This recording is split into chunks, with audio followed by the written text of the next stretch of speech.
Hey, uh, it's been a very, very hard week. We lost 5 soldiers a few days ago in the Haredi unit.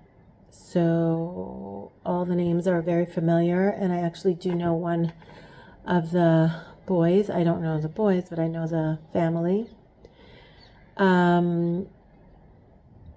And then another boy who just got married a few, I don't know, weeks ago, months ago, was killed yesterday.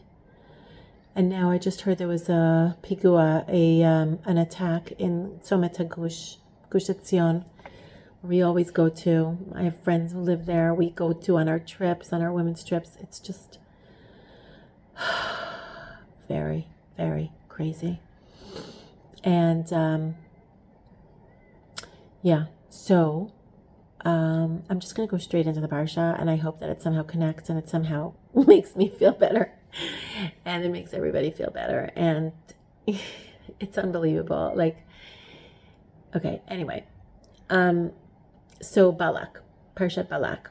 Balak is it's that famous Parsha with Bilam and Balak, who is the king of Moab, who tells this prophet of the non-Jews, a non-Jewish prophet. What is that, right? To go and curse the Jewish people. And he goes and he first asks God, should I go? Should I not go? And God says, just obviously, do what you want. I can't stop you from doing anything, but it's not going to help you. You can't curse my people. It's my kids. I'm the one who runs the world, just by the way. So it's not going to help if you try and curse them because I'm taking care of them. So go. If you want to go and you get paid for it, great. But it's not going to help you. Anyway, he goes and there's this whole thing and he tries to convince him and he goes back and forth and back and forth. And he finally gets to some mountain and he looks over the Jewish people and instead of cursing them, he blesses them. What does the blessing mean? It's very interesting. He says, there's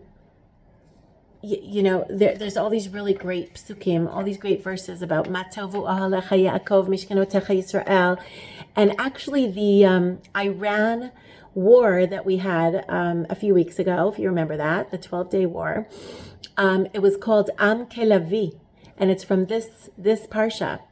Matovu Ahalecha Yaakov Mishkanotecha Yisrael is talking about the unity of the Jewish people and how beautiful it is when the Jewish people are together and that their tents are so wonderful and good and that everybody is unified and Am Kelavi Yakum Uke'ari Itnaseh, the nation that gets up like a lion to serve Hashem and is so strong like a cub, like a lion cub, and there's so many babies born recently that are all named Ari and Levi. My niece just had a baby and she called him Ari because their last name is Levi. So I don't think it would make sense to call him Levi. Anyway, but everyone's calling their kids. So basically it's from a pasuk in this week's parsha. So there is a lot of beautiful psukim that were told about the Jewish people, but Netivot Shalom is asking, why is that called a blessing? It's a very well-known thing that Bilam came to curse the Jewish people and instead he blessed them. But if you think about it, all the psukim that he said, all he spoke about is the fact that the Jewish people are close to God, they are unified among themselves, and they are always connected to Hashem, and they jump up like a lion, and they are very strong to serve Hashem. And the question is, why is that called a blessing? He's just sort of praising them, but he's not really blessing them. Why is that called a blessing? So Netivot Shalom says, basically, this is the difference between a blessing and a curse, or what really is the definition in Judaism or in the Torah of a blessing and a curse. It's not necessarily what we tend to think, like if we yell at somebody, like, you should have a bad life, that's a curse. And if we say, oh, you should be rich and you should be healthy and you should be this and that and you should have a lot of kids and everything, kind of like a hope for the future, that's a blessing. Not necessarily, says Netivot Shalom. It could just be words that are powerful in and of themselves if you state the positive aspect of a person, the virtues. If you state their virtues, if you point out their strengths, their talents, the things that make them unique, that is the biggest blessing that you could give them. Because first of all, it's giving them the awareness of what their strengths and abilities are.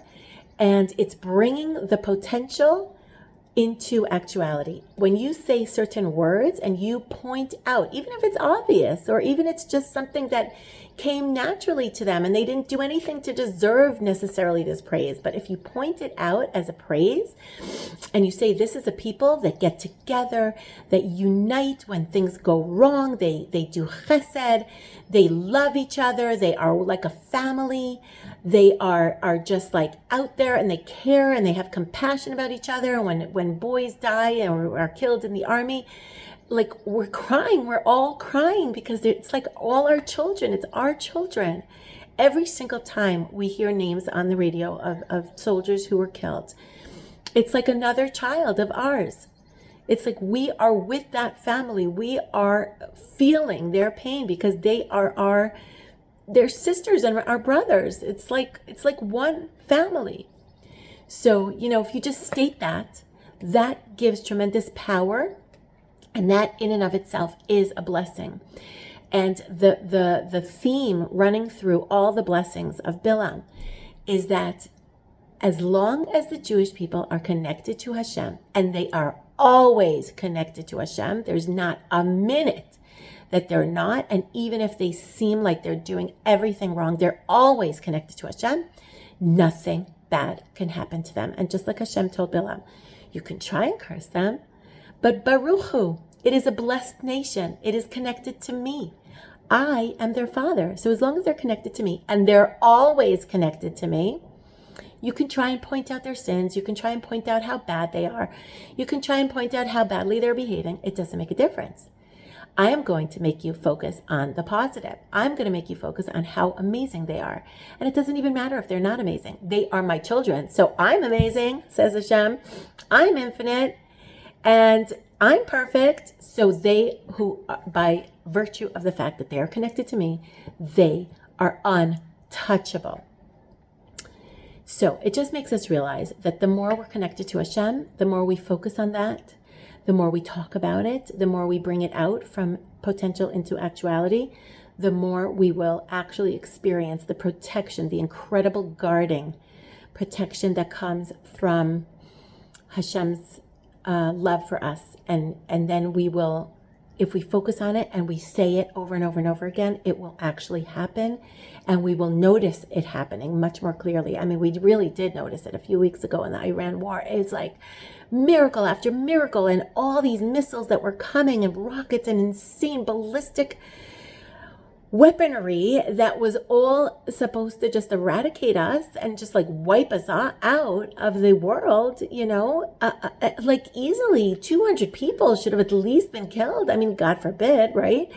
But no one, pretty much almost nobody was hurt. And the people that were hurt was like, it was terrible. It was terrible. But if you think about what could have happened, it's unbelievable how we were really saved. So I think that what we need to focus on is not so much, how terrible things are. We have to bring out into actuality the greatness of the Jewish people. We have to talk about our unity. We have to talk about how we are all connected, how we are all one, how we're all trying. We're all trying to become better people, to do what we have to do, to put one foot in front of the other, as difficult as it is. And we're really surviving, and we're thriving, and we're getting through all of this. And Hashem loves us, and Hashem sees what we're doing. And Hashem is going to show us that He is going to bring those hostages back, and He's going to end this war, and He's going to bring Mashiach, and things are going to be great. And one other point is that I wanted to bring up is another thing that Netivot Shalom says to notice is that Balak, the king of Moab, what was making him crazy, or what he told Bilam, you better go curse this nation because they're about to go into the land of Israel. It says, Ki atzum hu mimeni, lechana, run and curse this nation. Ki atzum hu mimeni, because he's greater than me. Ulai uchal nakebo va'agarsheno min haaretz. Maybe we'll be able to block its ability to go into the land. It doesn't say that. It says, I will kick him out of the land. But they weren't in the land. They were in the desert. They hadn't gone into the land yet. So Rashi says, I want to make sure that they don't go into the land. Why? This is like the first anti-Zionist who is like obviously anti-Semitic, or the first anti-Semite who is obviously anti-Zionist. Like, why? What does he care about Israel? He's not in Israel. Moab wasn't in Israel. Moab was outside of Israel. So why do they need to attack us if we're going into Israel? Let us go into Israel. What do you care about us? Let us just do our own thing. We're happy to just live by ourselves. We will give you a state. You can stay over there. Why does Moab care about us going into the land of Israel? And so he says very beautifully that only in Israel can the Jewish people fully fulfill their mission of being a light unto the nations and bringing Hashem into this world. Only in the land of Israel. He says, like, the entire land is primed for the bringing out of the godliness and the light, and bringing it out from potential into actuality. And that's what the land of Israel is primed to do with the Jewish people. So as soon as you are you can be against the Jewish people, but like the truth of the matter is that if they're outside of the land of Israel, they can't really harm you too terribly, too much. The forces of evil aren't really going to be affected by Jews who are outside of the land of Israel. And that's why now, since we're in the land of Israel, since we have a state, since we have an army, now is when all the Arab nations and all the nations all around the world are freaking out, because here are the Jews and they're in the land. And the land is what gives them their ultimate superpower. We are now supermen and superwomen, which we know there's like an Israeli song that says like every single person that you know in this country is a superman or a superwoman, because we're just like, we're Giborei Al, we're superheroes. And it's the only place that we can be superheroes is in Israel. So the forces of evil, which is Balak and Midian, which is Bilam, all these Goyim, all these non-Jewish and very anti-Semitic nations, okay, they have to be anti-Israel, because Israel is where we can develop our potential the most and bring the holiness and the godliness into this world. And that is what everybody is afraid of, because they don't want to be told what to do. They don't want this morality. They don't want these messengers in the world, in the land, being these like proponents of good. No, I want to do my own thing. They want to be evil, you know? They want to be evil, and we are stopping them from being evil. So we have to make sure that we understand that this is our mission, and we are doing something super, super important. And there's no such thing as fighting for nothing. And there's no such thing as soldiers who die for nothing. We are fighting the war against evil. Good against evil. Everybody who dies is dying for that higher purpose. And Hashem knows exactly when each person has to die. And if they die in the war against evil, there is no greater cause that person could have. When they get to the land, to the world to come, they are going to see that they are in the highest possible place, because they are fulfilling the mission for all of us. They are at the head of that mission, what we should all be aspiring to do. They are at the war, at the crux of the war of good against evil. So that's number one.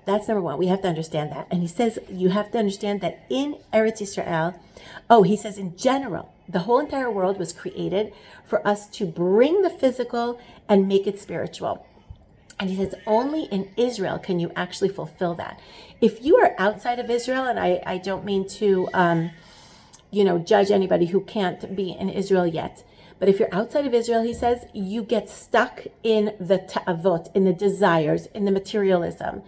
And you can't really fully understand that you are connected to Hashem. You can't really fully be connected to Hashem because there's so many distractions, and those distractions only distance you from Hashem.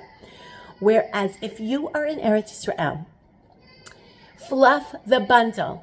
Get a gorgeous house. I have a friend of mine who was always feeling guilty that that she's into nice things, and that she wants to make her home beautiful, and that she wants to buy nice things, and she's always looking for, pretty things to put in the house, nice art, nice, furniture, nice accessories, whatever. Like, she always wants to look pretty. I'm like, no, like, I couldn't find a real good source to explain to her why it's completely okay. And this is it. Netivot Shalom says, if you're in Israel, you can have a big house, and you can have a nice house, and you should invest in pretty things, because those pretty things are all to serve Hashem. It's to have more guests. It's to learn Torah.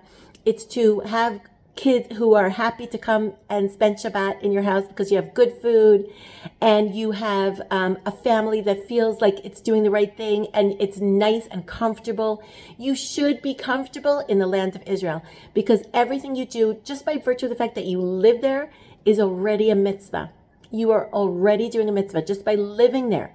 So the more you beautify your life here, the better it is. You're using what the world is created for, because the world is not created for for Hashem to put us on some high mountain and for us to sit and daven all day, right? That's not why Hashem put us here. Hashem put us here so that we would utilize all the physical things for the sake of heaven, for Hashem. That's called using the world to its utmost.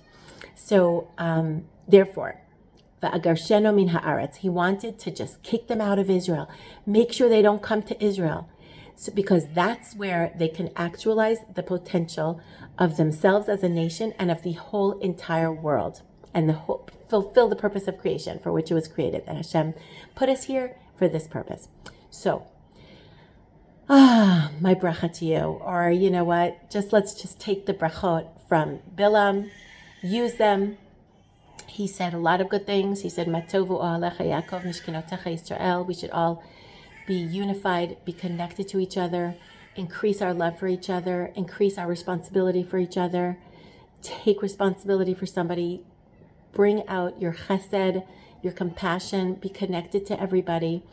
And let's make sure that we get those hostages out and we demolish evil, because that's what we're here for. We are in the fight of good against evil. Have a good Shabbos.